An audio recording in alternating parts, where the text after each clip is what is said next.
Sanctions were supposed to be the alternative to war. Economic pressure that changes behavior without military force. For decades, the logic worked. Countries facing comprehensive sanctions faced economic collapse, international isolation, and domestic pressure that forced policy changes or regime collapse. South Africa's apartheid regime fell partly due to sanctions pressure. Libya's Gaddafi gave up weapons programs under sanctions. Iran came to negotiating table on nuclear program when sanctions became unbearable. Sanctions worked because global economy operated through systems the United States controlled or could pressure allies to control. Dollar dominance, SWIFT messaging, Western banking systems, and American market access created choke points where sanctions could strangle economies. But the weapon is losing effectiveness. Russia faces the most comprehensive sanctions ever imposed and continues functioning economically and militarily. Iran operates under 40 years of sanctions with nuclear program advancing. Venezuela survives sanctions that were supposed to collapse Maduro's regime. North Korea endures total isolation for decades. The sanctions weapon isn't breaking these regimes. It's forcing them to build alternatives that make future sanctions less effective against anyone. The more frequently sanctions are deployed, the more countries invest in sanctions-proof infrastructure. Alternative payment systems bypass SWIFT. Yuan and rupee trade avoids dollars. Barter arrangements eliminate formal banking. Gold and cryptocurrency provide sanctions-resistant stores of value. The Global South increasingly ignores Western sanctions, trading with sanctioned countries and refusing to enforce restrictions they didn't vote for. Sanctions fatigue among allies means enforcement weakens as costs become apparent and results disappoint. The weapon that was supposed to provide leverage without war is losing leverage while creating adversarial coalitions united by opposition to sanctions as policy tool. Sanctions aren't failing because they're poorly designed. They're failing because the global system that made them effective is fragmenting. Understanding why sanctions are losing power requires examining the specific mechanisms that made sanctions work historically, what's changed to enable sanctions resistance, and what happens when primary tool of economic statecraft becomes obsolete. The sanctions architecture that made sanctions effective depended on American financial centrality. International transactions predominantly occurred in dollars through Western banks using SWIFT messaging. Any entity wanting to participate in global commerce needed access to dollar banking systems. The United States could threaten to cut sanctioned entities from these systems, which meant cutting them from global economy. The threat was credible because alternatives didn't exist at scale. A bank expelled from SWIFT couldn't process international payments. A country denied dollar access couldn't conduct trade. The choke point control gave sanctions enormous power. The secondary sanctions amplified this power by threatening third parties. Primary sanctions prohibit American entities from dealing with sanctioned targets. Secondary sanctions threaten non-American entities with loss of American market access if they deal with sanctioned targets. A European company trading with Iran risks being designated under secondary sanctions, which prevents that company from accessing American markets or banking systems. Since American market is world's largest and dollar systems are essential for international commerce, secondary sanctions forced global compliance even from countries that opposed sanctions. The extraterritorial reach made American sanctions effectively global even when imposed unilaterally. The Russia sanctions demonstrate both the weapon's power and its limits. The February 2022 sanctions package was extraordinarily comprehensive. Russian central bank reserves frozen, major Russian banks expelled from SWIFT, Russian companies blocked from Western capital markets, export controls on technology, and secondary sanctions threatening anyone facilitating Russian sanctions evasion. The initial impact was severe. The ruble crashed, Russian stock market collapsed, and economic projections suggested 10 to 15% GDP contraction. The sanctions were supposed to cripple Russian economy and force Putin to withdraw from Ukraine or face regime-threatening economic collapse. But Russia adapted. The central bank imposed capital controls preventing ruble flight. Russian companies shifted to domestic payment systems and Chinese alternatives. Trade redirected from Europe to China, India, and Global South. Oil exports continued through price cap violations and shadow tanker fleets. Technology imports arrived through third countries. The ruble stabilized. Economic contraction was approximately 2% in 2022, painful but far from catastrophic. By 2023, Russian GDP was growing again. The most comprehensive sanctions ever deployed achieved economic disruption but not economic collapse or policy change. Russia continued the war, maintaining military production and domestic stability despite unprecedented sanctions. The specific economic indicators reveal the adaptation. Russian oil production declined only 2 to 3% from pre-sanctions levels despite European embargo. China increased Russian oil imports from 1.6 million barrels daily to over 2 million. India went from negligible Russian oil imports to 1.5 million barrels daily. Combined, China and India absorbed nearly all Russian oil that Europe stopped buying, just at 20–30% discounts that reduced Russian revenue but kept volumes flowing. Russian federal budget revenue from oil and gas in 2023 was approximately $180 billion, down from $230 billion in 2021, but sufficient to fund government operations and military expenditures. The revenue decline was real but manageable through spending cuts and deficit financing. Russian central bank reserves of $600+ billion were partially frozen by sanctions, but approximately $300 billion in gold and yuan reserves remained accessible. The reserve cushion prevented currency crisis and provided funding for essential imports. Russian military production actually increased during sanctions. Artillery shell production reached levels exceeding 2 million rounds annually, far beyond Ukraine's combined production with Western support. Drone production accelerated. Tank refurbishment from Soviet stockpiles kept armor flowing despite sanctions on components. The military-industrial complex was insulated from sanctions through domestic production and imports from Belarus, Iran, and North Korea. Sanctions on military technology were comprehensive but ineffective at stopping Russian war machine. The adaptation mechanisms reveal why sanctions resistance is now feasible. Russia shifted oil exports from Europe to China and India using non-dollar settlement. Russian banks expelled from SWIFT connected to Chinese CIPS system and used correspondent banking through willing intermediaries. Technology imports that were blocked from direct sale to Russia arrived through Kazakhstan, Turkey, UAE, and other transshipment points with falsified documentation. The workarounds required effort and imposed costs, but they worked well enough that economic collapse didn't occur. The Chinese role is critical because China provided alternative systems at scale.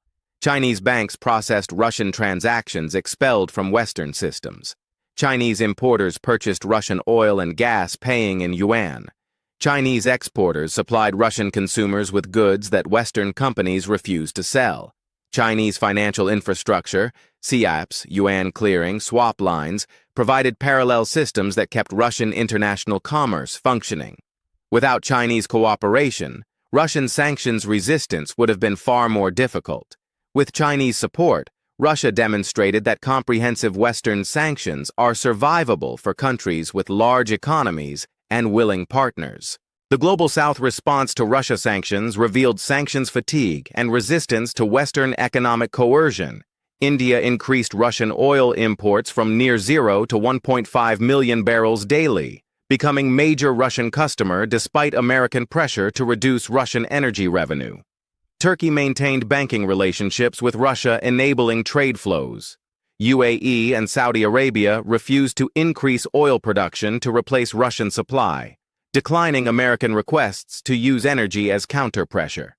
African and Latin American countries largely ignored sanctions, continuing trade with Russia and opposing UN resolutions condemning the invasion.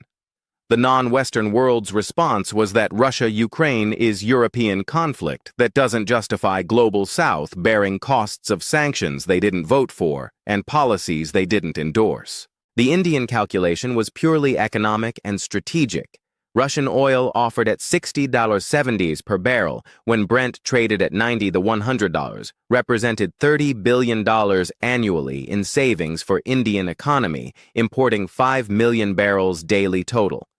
The savings reduced import costs, eased current account deficit, and lowered domestic fuel prices. From Indian perspective, refusing discounted Russian oil to satisfy American geopolitical preferences would cost Indian economy billions while achieving minimal impact on Russian revenue. China would just purchase more if India didn't. Strategically, India maintained military equipment relationships with Russia dating to Soviet era. Much of Indian military hardware is Russian origin, requiring Russian spare parts and maintenance. India's border tensions with China made maintaining Russian relationships strategically necessary, even if it complicated relations with United States. The multipolarity gives India options. India can purchase Russian oil while maintaining American security partnerships, while trading with China. India's refusal to join sanctions demonstrated that middle powers with independent interests won't subordinate their economic welfare to great power competitions they're not directly involved in. The arguments from Global South are consistent. Sanctions are Western tool for imposing Western preferences without consultation. The UN Security Council didn't authorize Russia sanctions because Russia and China would veto. Western countries imposed sanctions unilaterally, then demanded global compliance. But many countries remember Western intervention in Iraq, Libya, Syria, and other conflicts where international law was selectively applied. The perceived double standard, sanctions for Russia but not for Israel, Yemen intervention, or other conflicts, creates resistance. Global South countries calculate that aligning with Western sanctions offers minimal benefits, while imposing real costs through trade disruption and alienating major powers. The rational choice for many countries is ignoring sanctions regardless of Russian actions. The Iran example demonstrates that even decades of sanctions don't necessarily produce policy change. Iran has been under some form of American sanctions since 1979, over 40 years. Sanctions intensified dramatically after 2006, targeting Iranian nuclear program. By 2012, sanctions included oil export restrictions, banking sanctions, SWIFT expulsion, and secondary sanctions on anyone dealing with Iran. The economic damage was real. Oil exports dropped by half. Currency crashed, inflation spiked. But Iran didn't abandon nuclear program. Instead, Iran developed sanctions evasion infrastructure that's now more sophisticated than any other sanctioned country.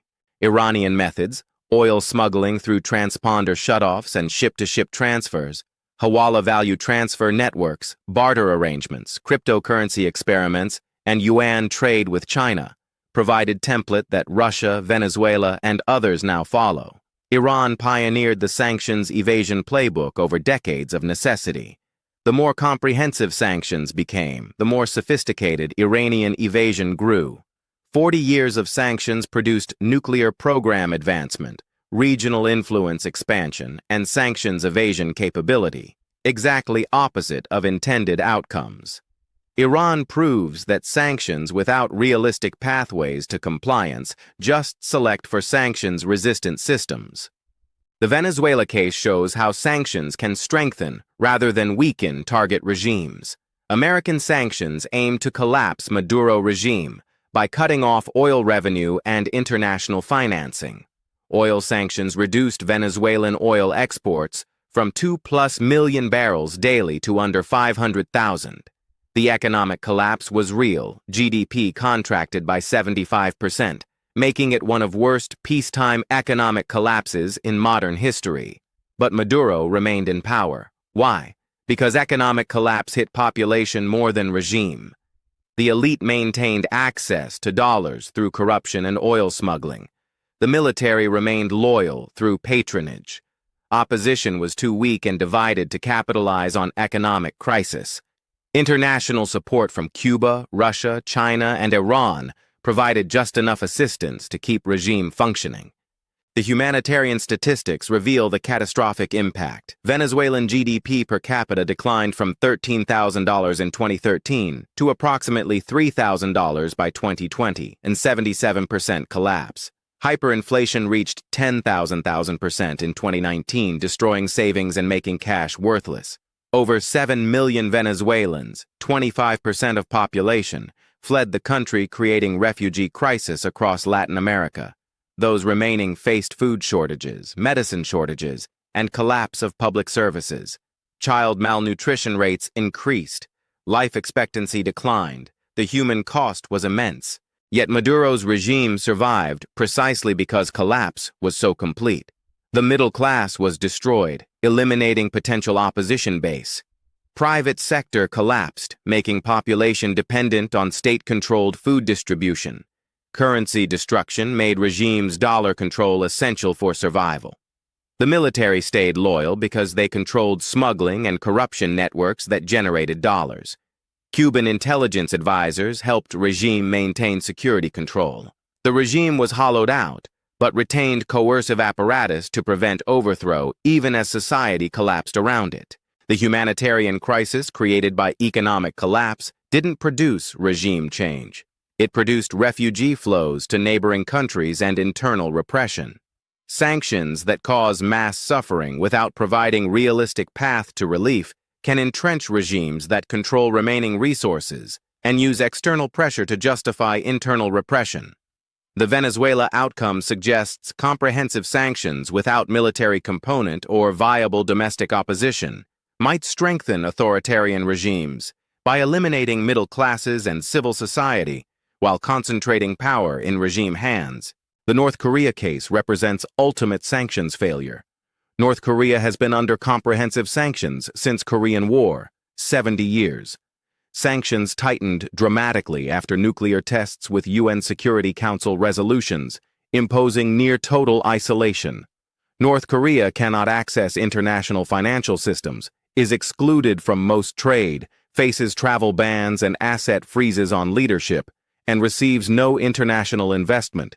The isolation is as complete as sanctions can achieve.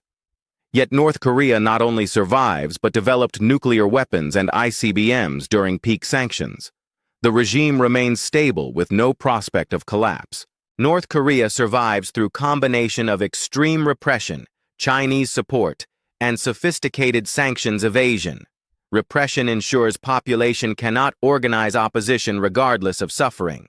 Chinese support provides minimum trade necessary to prevent total collapse. Sanctions evasion, ship-to-ship transfers of oil, front companies for exports, cyber theft for foreign currency, provides regime resources.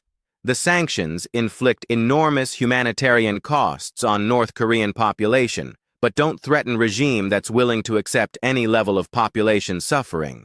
After 70 years, continuing the same sanctions approach while expecting different results seems definitional insanity. The alternative payment system's development is the structural change making sanctions less effective systemically. China's CIPS now processes over $50 billion daily, small compared to SWIFT's $5 trillion but growing rapidly. Russian SPFS connects hundreds of banks. India's RuPay network and UPI payment system operate independently of Western systems. The BRICS discussions of alternative payment mechanisms aren't hypothetical. Infrastructure already exists and is expanding. Each alternative system reduces sanctions effectiveness by providing sanctioned entities with methods to conduct international commerce without touching Western financial systems. The cryptocurrency dimension offers theoretically sanctions-proof value transfer. Bitcoin and other cryptocurrencies can move value internationally without banks, SWIFT, or government control. The practical limitations, volatility, transaction costs, regulatory uncertainty, constrain large-scale use currently. But sanctioned entities experiment with crypto because it provides option when all else fails. North Korean cyber theft operations reportedly netted hundreds of millions in cryptocurrency. Iranian entities use crypto for some international payments. Russian oligarchs explored crypto to evade sanctions. The usage is still niche, but demonstrates that motivated sanctions targets will exploit any available alternative. The sanctions fatigue among allies is corroding enforcement. European companies facing energy costs, supply chain disruptions, and lost Russian market pushed for sanctions relief or exemptions.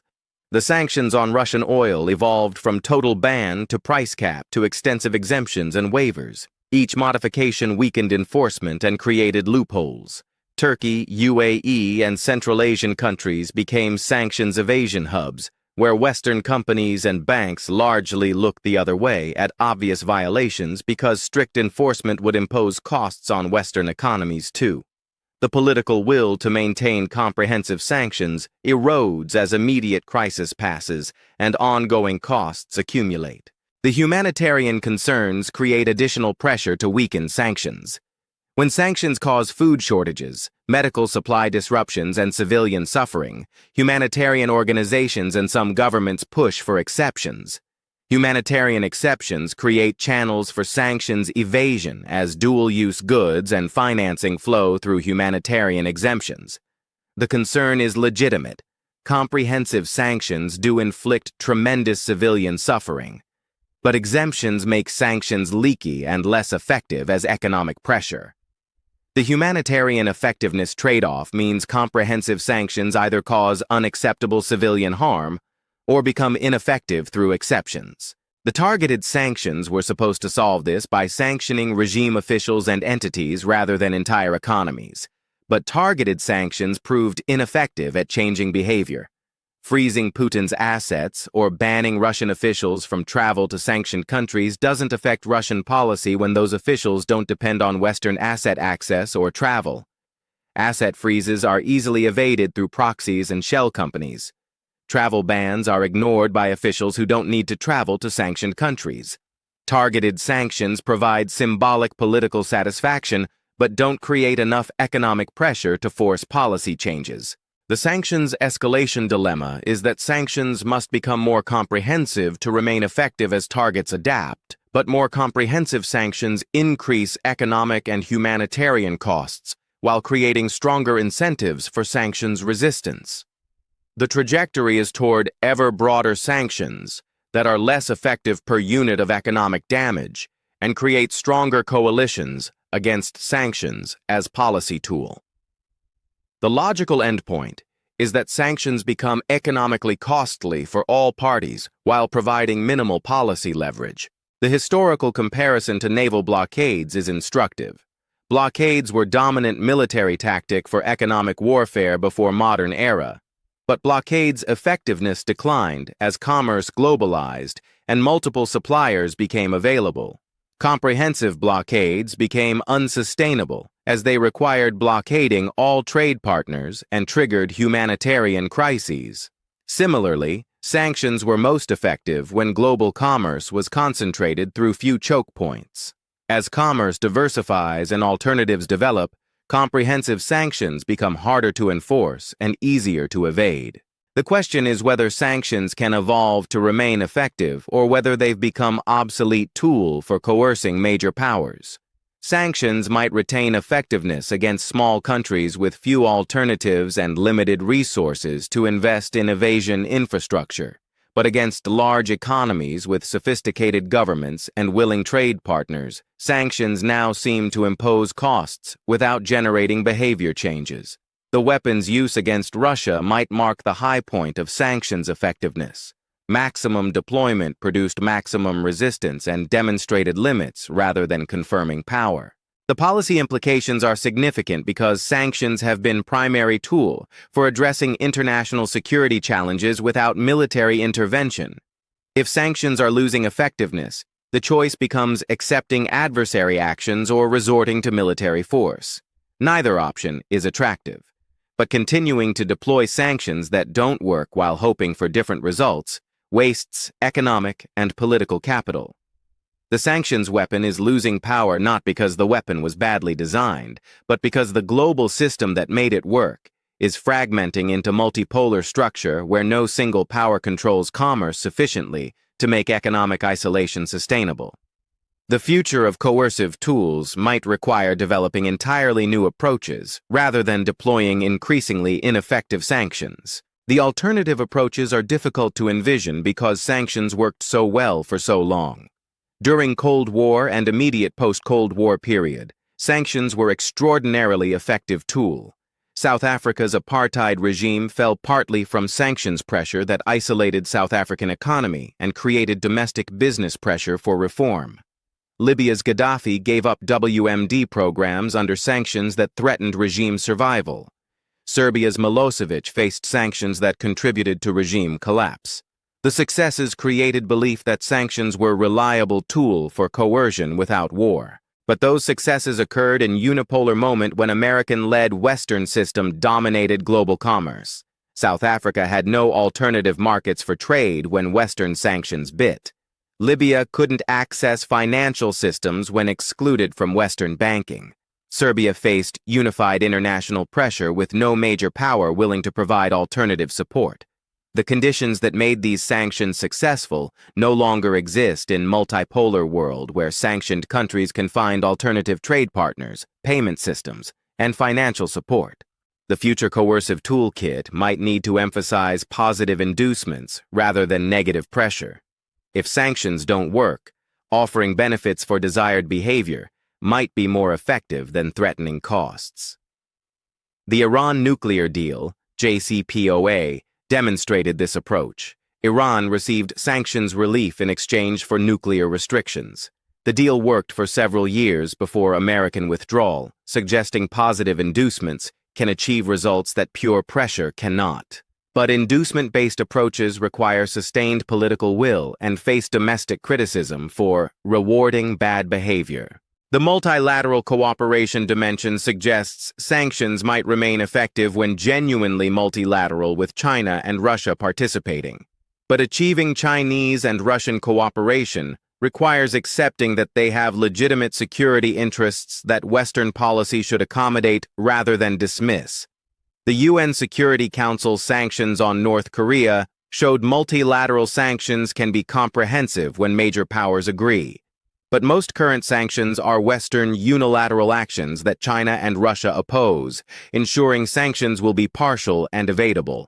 The ultimate lesson might be that sanctions are an effective tool for small to medium powers without major power backing, but insufficient for compelling large powers or countries with major power support. Venezuela, Zimbabwe, and Myanmar face sanctions that cause economic damage and regime pressure. Russia, Iran, and China, if sanctioned, can build alternative systems that make sanctions survivable. The weapon's effectiveness is inversely proportional to target's economic scale and geopolitical backing. Using sanctions against major powers might be trying to use wrong tool for job that requires different approaches entirely.